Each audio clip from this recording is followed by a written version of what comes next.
조금 빌리지 말고 라는 말씀으로 여러분 말씀드리겠습니다.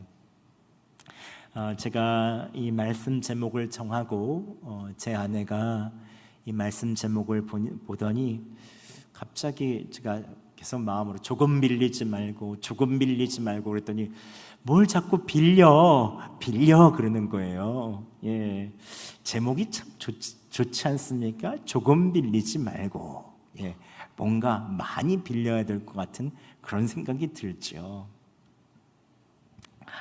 그럼 사랑하는 사람에게 어떻습니까? 사랑하는 사람에게는 모든 것을 주어도 아깝지가 않죠.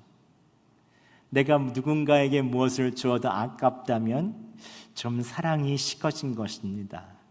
사랑하는 사람에게는 전부를 주어도 아깝지가 않죠.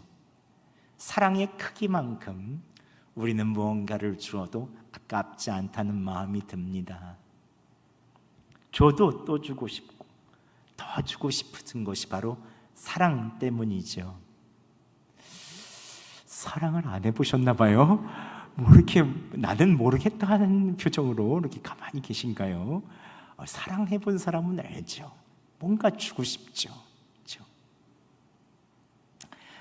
하나님은 전능하신 하나님이시지만, 능력이 한이 없으시지만, 또한 하나님은 사랑이 가득하신 사랑의 하나님이십니다. 여러분 믿으십니까? 그래서 하나님께서는 항상 우리에게 무슨 복을 주실까? 무슨 복을 줄까? 뭘 줘야 될까? 제가 뭘 주면 저렇게 행복하고 많이 웃을까? 주님은 그런 생각을 하십니다. 그런데 문제는 하나님께서 크신 복을 주시려고 해도 우리가 받을 그릇이 작으면 소용이 없습니다.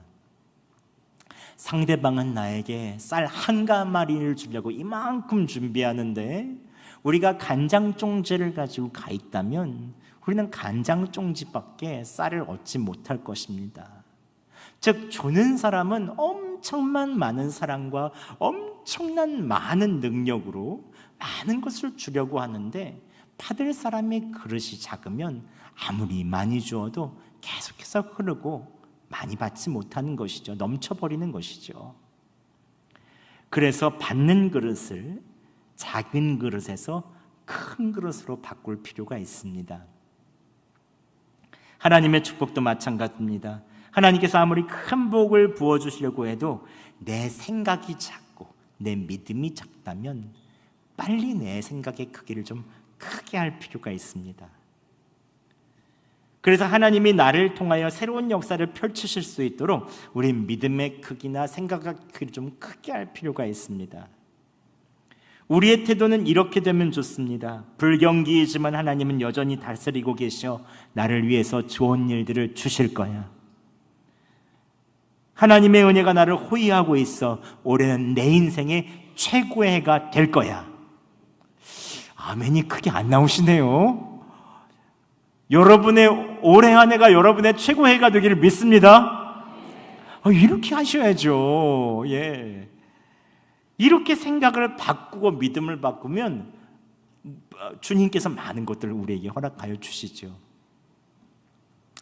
그런데 어떤 사람은 작은 컵도 아니고 간장 종지만한 그릇을 들고 주님 앞에 나올 때가 많습니다. 많은 것을 기대하지도 않고 하나님의 말씀과 축복도 잘 믿지 않습니다. 가만히 살펴보면 이런 분들은 근데 대부분 지금까지 좀 힘들었던 분들이 많아요. 아무리 기도해봐도 안 돼. 말씀을 믿어봐도 순종해봐도 잘 안 돼. 올 한 해는 힘든 한 해가 될 거야. 몸이 나빠지지만 않으면 되지. 하나님 저 아들이 그냥 나쁜 길로만 빠지지만 않게 해주세요. 그러나 이와 반대로 컵이나 바가지 정도가 아니라 큰 욕조 같은 믿음을 가지고 계신 분들이 계십니다. 어떤 분들은 욕조도 성에 안 차서 집에 있는 창고를 다 열어놓고 하나님 들어와 주세요 하시는 분들이 계셔요. 하나님 네 입을 열라 채우리라 약속하셨죠? 그대로 되리라 믿습니다. 하나님 올해는 저의 최고의 일이가 되가 믿습니다. 부어 주시옵소서, 채워 주시옵소서. 하나님의 전능하신 능력을 믿고 마음의 곳간을 활짝활짝 열고 크게 가지시는 분들이 계세요. 마태복음 9장에 혈루증 여인에게 예수님께서 이렇게 말씀하십니다. 따라 안심하라, 내 믿음이 너를 구원하였다. 이때 성경에는 혈루증 여인에 대해서 어떻게 나옵니까? 함께 21절 말씀 저희가 봉독해, 이게 안 나왔나요?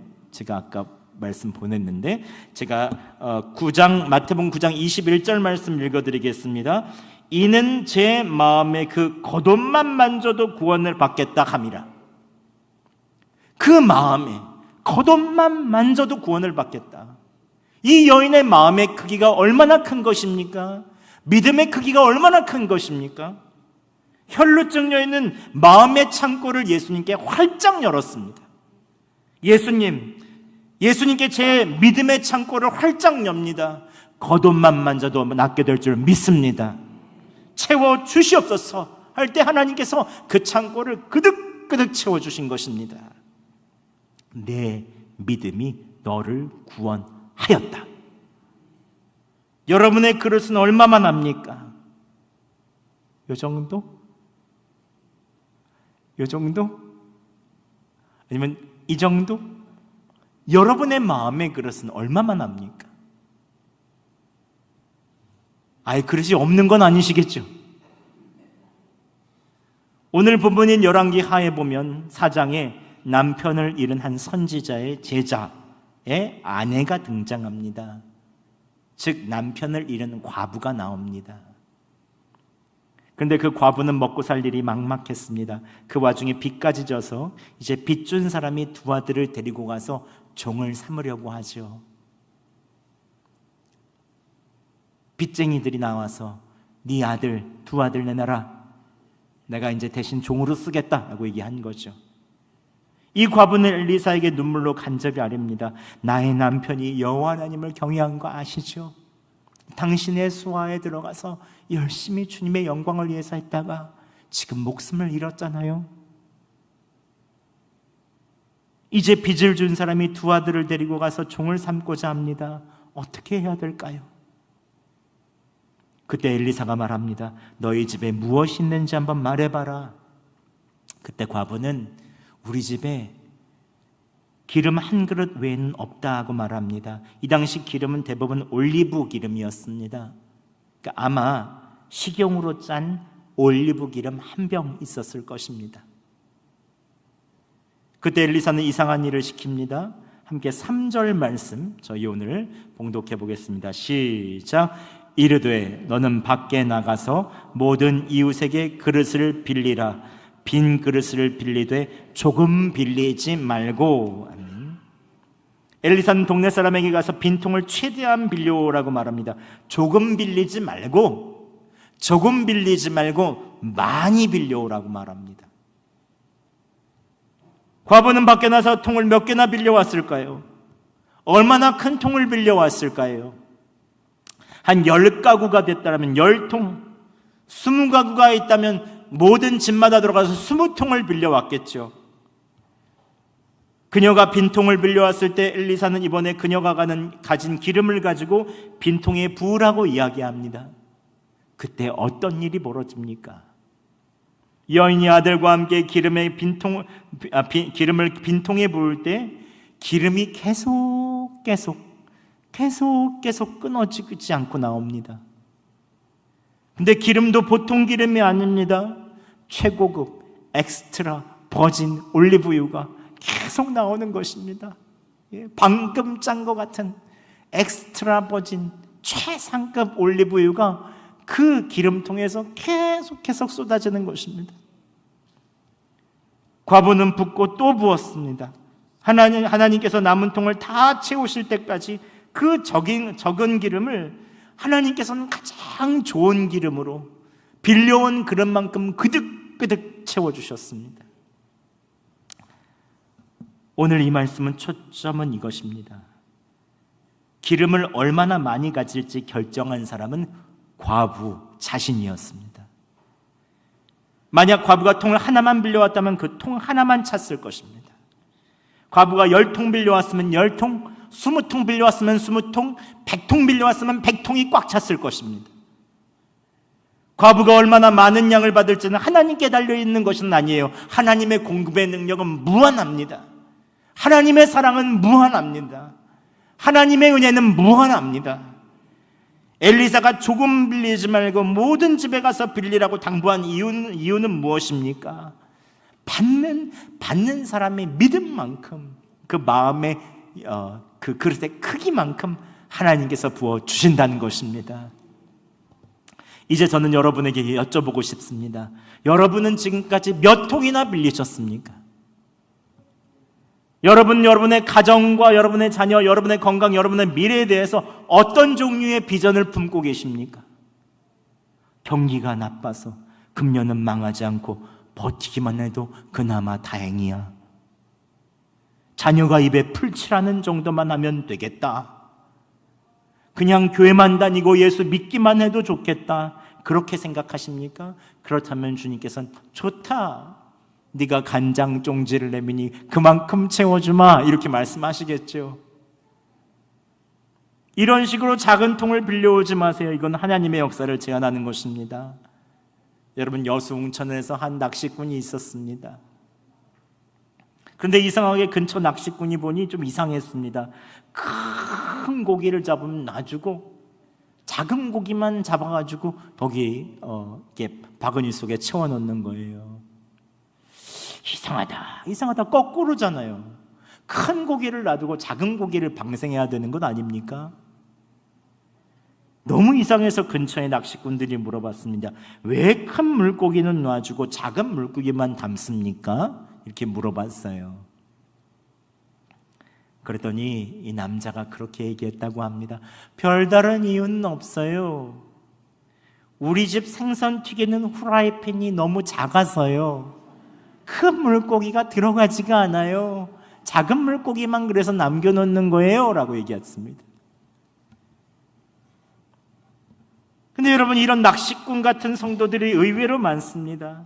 큰 그릇, 큰 마음, 큰 믿음으로 준비하지 않고 하나님께서 아무리 큰 고기를 보내주셔도 하나님의 역사를 제한하는 것입니다.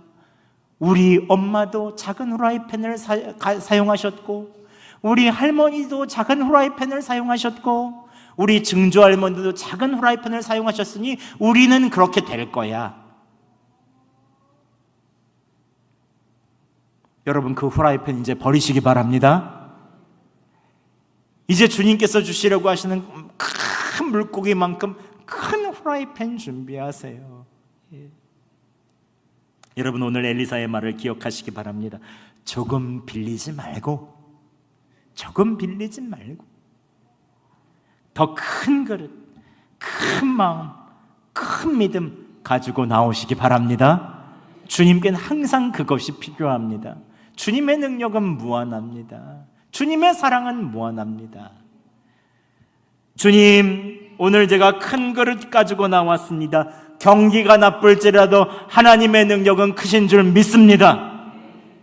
우리 아들이 지금은 믿음이 없는 것을 보여도 5대 양 6대 주를 믿는 믿음의 아들이 될 줄 믿습니다.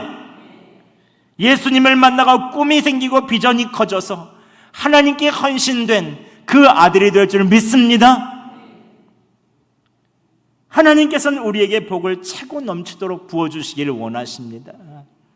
하나님의 크기만큼 차고 넘치는 은혜를 받기 위해서 여러분의 마음의 믿음을 크게 하시기 바랍니다. 입을 크게 벌리시기 바랍니다. 주님께서 허락하여 주실 것입니다.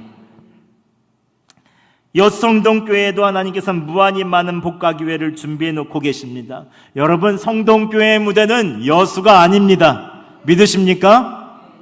여수 성동교회 이름을 바꿔야 돼요. 우리는 지구 성동교회여야 됩니다. 예, 한국 성동교회, 예, 통일 성동교회. 우리는 조금 더 큰 마음을 가지셔야 합니다. 대한민국뿐만이 아니라 통일 선교와 세계 선교를 꿈꾸는 교회입니다. 우리가 준비하면 하나님께서 더 큰 복과 기회를 주실 줄 믿습니다. 당장은 길이 보이지 않더라도 하나님께서 우리가 꿈도 꾸지 못한 일들을 보여주실 것입니다. 저는 아까도 말씀드렸잖아요. 우리 교회 주일학교에서 대통령이 나올 줄 믿습니다. 플랜카드를 달고 누구누구 대통령 축하드립니다. 우리 교회에서 플랜카드를 20년 후에 걸 줄 믿습니다. 또 지금 한화 자리에 아파트 단지가 대규모로 생길 줄 누가 알겠습니까? 저는 그 꿈을 꾸고 있습니다. 예, 많은 사람이 몰려들게 될 것입니다. 여러분 자신을 무시하지 마세요. 하나님께서는 그 옛날 과부에게 하셨던 말씀을 여러분에게 그대로 하고 계십니다. 조금 빌리지 말고, 작은 비전으로 만족하지 말고 큰 꿈을 가져라. 큰 믿음을 가져라. 내가 너의 있는 마음을 채워주리라. 꿈이 어떻게 이루어질지 모르겠다면 괜찮습니다. 그거는 우리의 일이 아닙니다. 우리의 몫은 그릇을 크게 준비하는 것입니다. 그릇을 많이 준비하는 것입니다. 하나님께서 쏟아부으실 은혜를 기대하고 매일마다 믿음으로 나아가는 것입니다. 그것만 하면 됩니다. 오늘 오후 찬양 예배 참석하신 분들 중에 대한민국 최고의 전도왕이 있으시기 바랍니다. 대한민국 최고의 구역장이 있으시기 바랍니다. 대한민국 최고의 기도왕, 대한민국 최고의 예송행 성도, 이런 분들이 다 여기서 나올 줄 믿습니다. 말씀을 마치겠습니다. 조금 빌리지 말고라는 것은 하나님께서 주실 축복과 은혜를 받을 마음의 믿음과 그릇들을 많이 준비하라는 말이죠. 마음의 크기, 믿음의 크기, 비전의 크기, 사랑의 크기를 더 크게 준비할 때 하나님께서 우리에 있는 모든 소원과 바람들을 채워주실 줄 믿습니다. 물론 하나님의 영광을 위해서 사용할 것입니다. 하나님께서 우리 교회도 사용하여 주실 줄 믿습니다.